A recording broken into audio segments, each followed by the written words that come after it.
Quando se chega ao que se vê, parece mesmo feito para impressionar. Tudo enorme. Os Emirados Árabes Unidos, durante 12 dias, vão receber cerca de 70 mil pessoas de todos os cantos do planeta para discutir o futuro do planeta. Por um lado, parece uma piada, mas não é engraçada.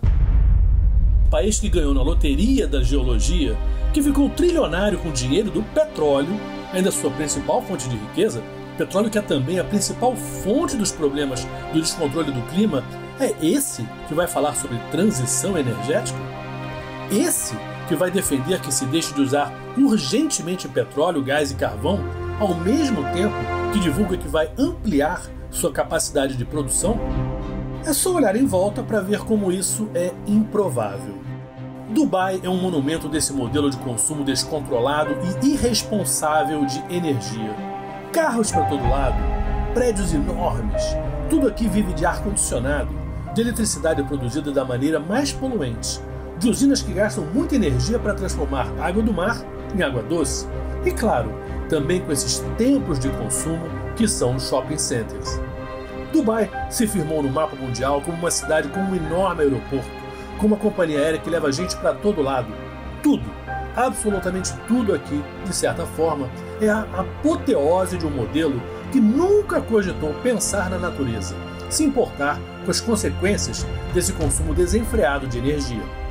Os Emirados Árabes Unidos são, assim, os perfeitos representantes do que o mundo deveria evitar. Os perfeitos representantes desse modelo que produz o fim do mundo.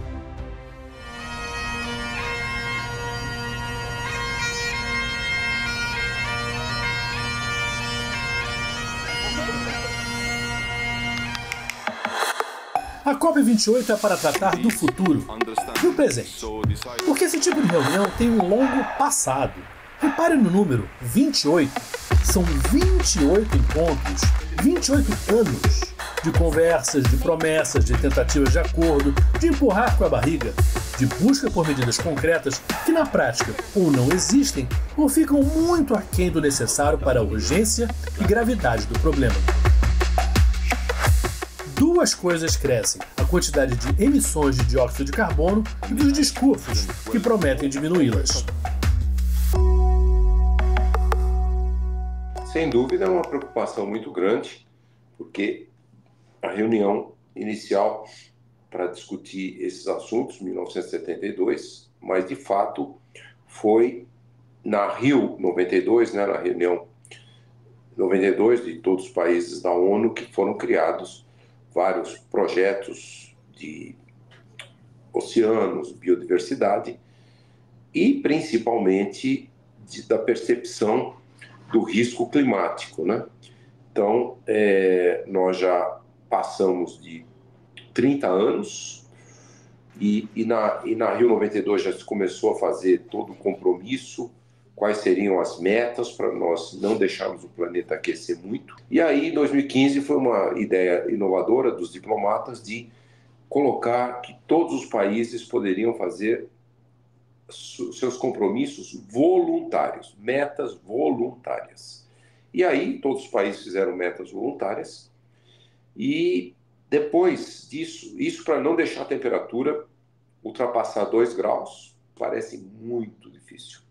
Mas, por outro lado, esse tem que ser um desafio que os países têm que assumir, porque o risco da temperatura ultrapassar 2 graus, em meados do século, chegar a 2,5 é muito grande. Existem boas notícias? Sim. O mundo está aumentando a cada ano a produção de energia limpa. A energia solar, por exemplo, vai ser a mais barata até 2030. E até o fim da década também nós vamos estar produzindo mais carros elétricos do que carros movidos a combustível. Só que isso não é suficiente, porque o mundo está consumindo energia cada vez mais a cada ano. O que se ganha com uma mão se perde com a outra e mais ainda. A gente tinha que estar gastando menos e estamos gastando mais. A gente estaria precisando andar de bicicleta e estamos andando de Fórmula 1. As emissões de combustíveis fósseis dobraram nos últimos 30 anos. A ideia de se medir todo o progresso pelo prisma do crescimento, como se fosse possível produzir mais sem limites, se choca com o tamanho e a capacidade do planeta em absorver tantas emissões venenosas. Os oceanos, as florestas, ou o que resta delas, não dão conta.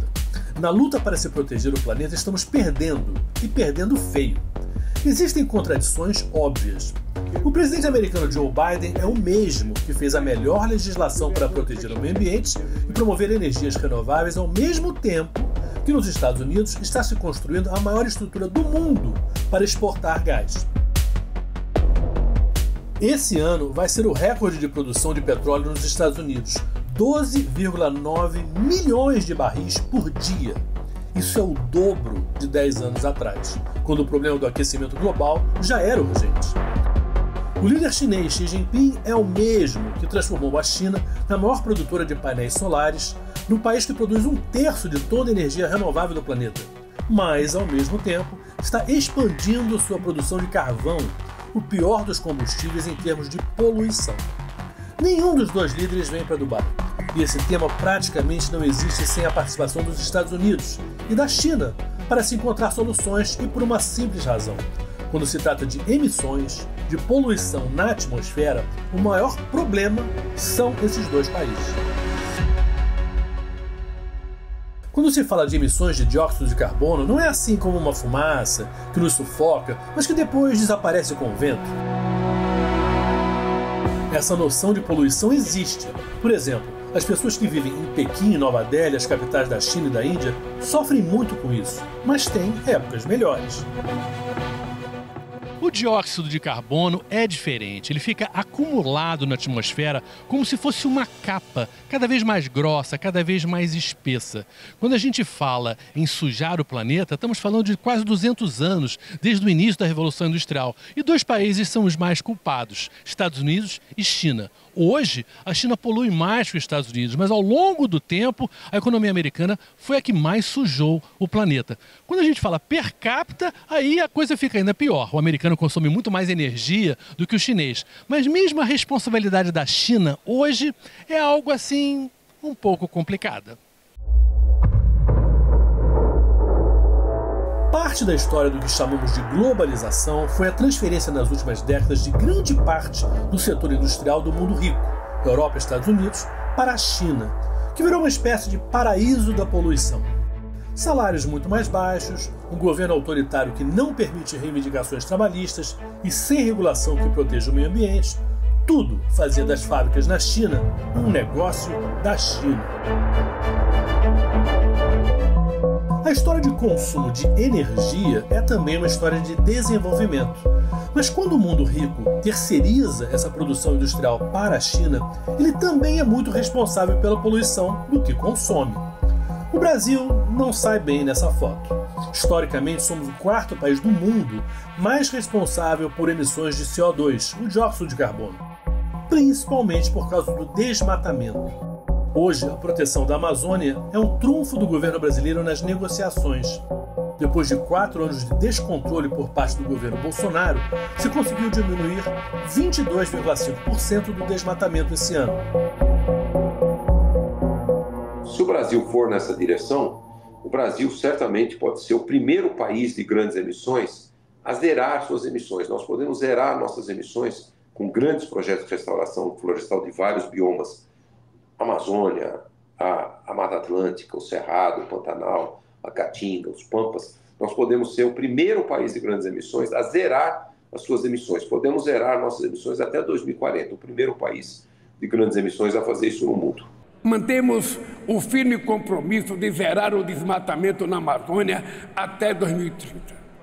Já conseguimos reduzi-lo em quase 50% nos 10 primeiros meses deste ano, o que evitou a emissão de 250 milhões de toneladas de carbono na atmosfera. Mas muitos países do sul global não terão condições de implementar suas NDCs, nem de assumir metas mais ambiciosas. Os mais vulneráveis não podem ter que escolher entre combater a mudança do clima e combater a pobreza. Terão que fazer ambos. O princípio das responsabilidades comuns porém, diferenciadas é inegociável. Ameaçá-lo vai na contramão de qualquer noção básica de justiça climática. Essa noção demanda que sejam cumpridas as obrigações de financiamento, de transferência de tecnologia.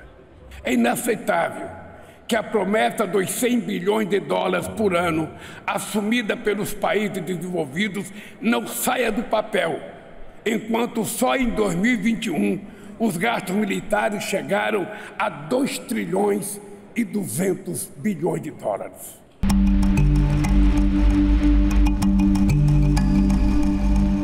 Durante muito tempo, os problemas do meio ambiente pareciam para muita gente meio abstratos. Não se vê o dióxido de carbono na atmosfera.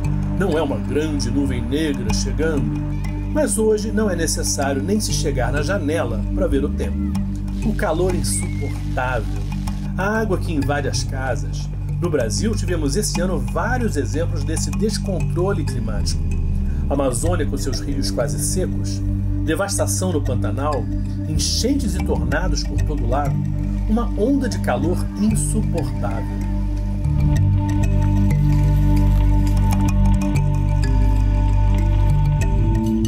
Esses eventos extremos e mais frequentes impactam a vida cotidiana de muita gente. Tantos perderam tudo. Isso vale para o mundo. Em 125 mil anos, esse foi o julho mais quente, o agosto mais quente, o setembro mais quente, o outubro mais quente. Mesmo os negacionistas estão sentindo na pele algo que hoje não tem como negar. É simples. As emissões de dióxido de carbono sobem, as temperaturas sobem. A velocidade para eliminar o uso dos combustíveis fósseis e diminuir o desmatamento, principais fontes dessas emissões, têm que ser aceleradas, porque o mundo está aquecendo mais rápido do que o previsto. Agora, é mais fácil de entender esses gases de efeito estufa. É muitas vezes a sensação de se viver num forno. Se tenta cada vez mais desesperadamente se manter a meta de um aquecimento de até 1,5 graus, que já é ruim. Mas as projeções atuais falam que do jeito que a coisa anda, vai se passar muito disso, algo que seria catastrófico para a vida no planeta.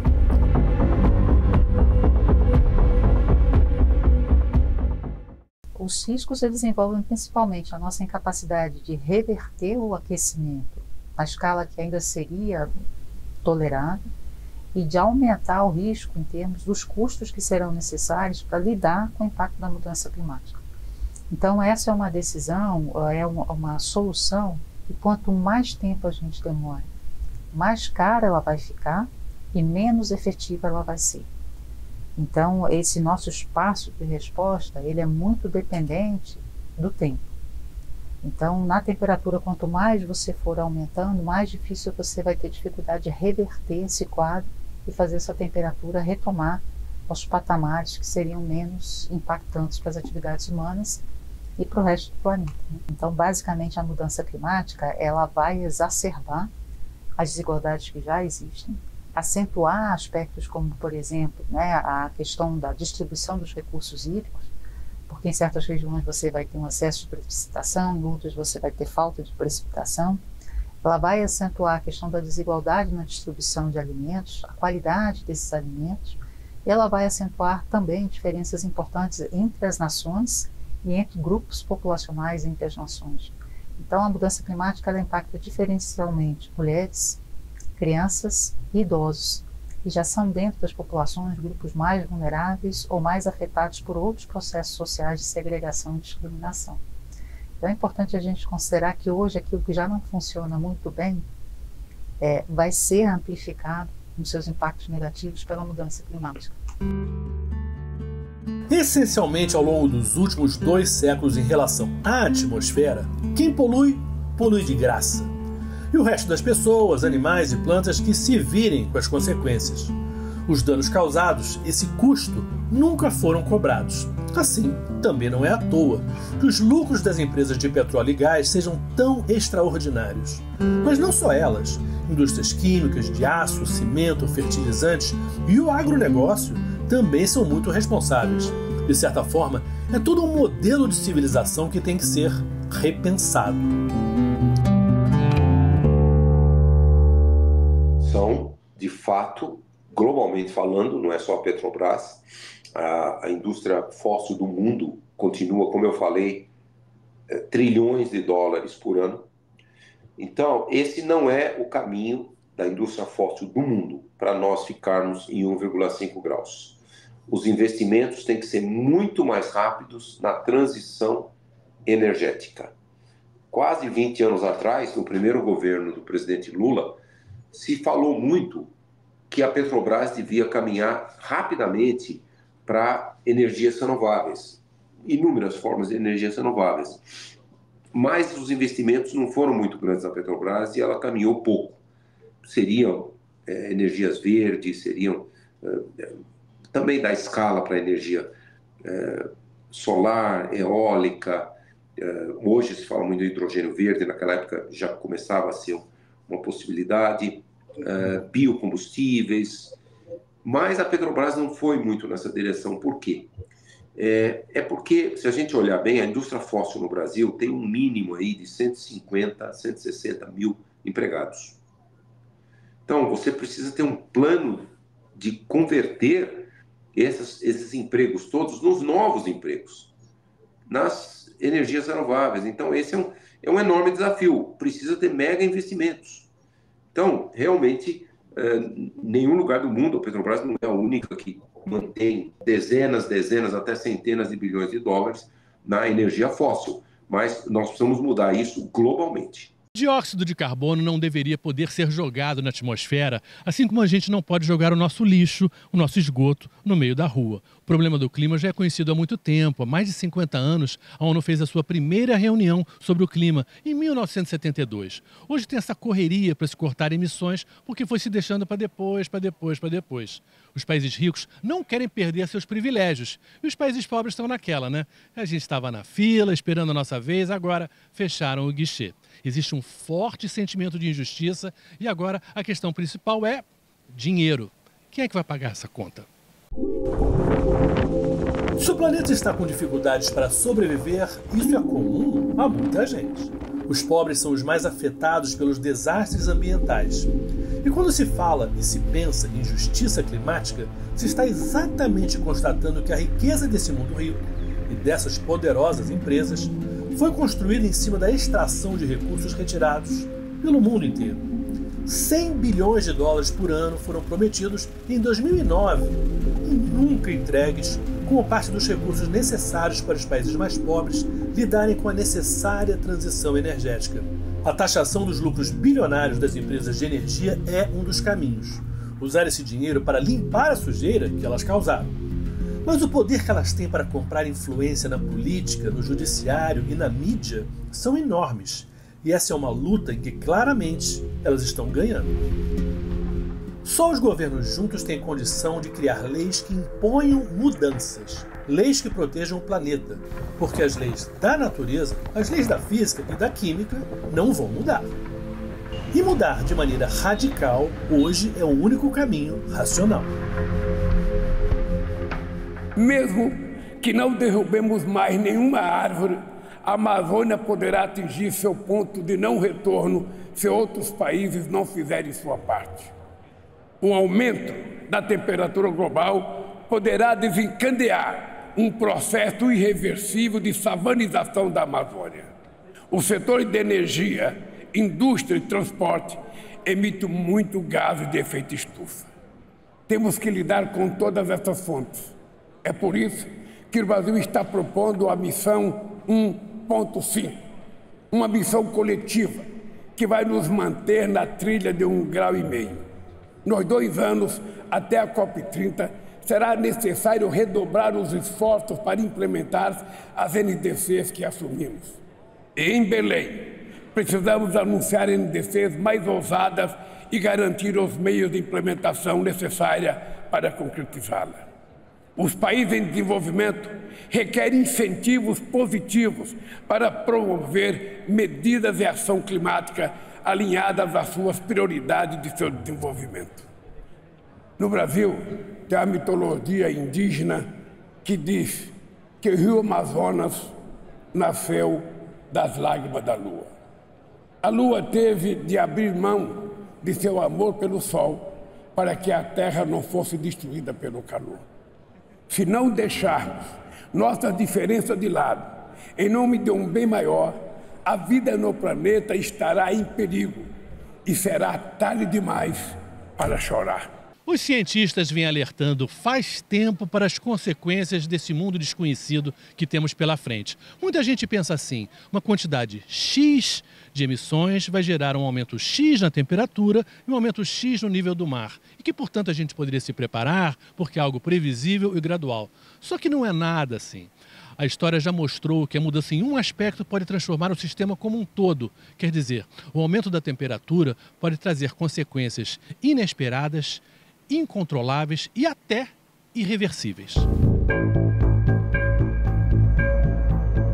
A proteção do planeta não deveria ser politizada. Não é sobre esquerda ou direita, é sobre o certo e o errado. Se a gente quiser viver dentro dos limites ecológicos que são sustentáveis para o planeta, teríamos que consumir como nos anos 70. Durante a pandemia da Covid, houve um momento onde se pensou numa mudança de modelo na vida das pessoas, uma reflexão sobre prioridades.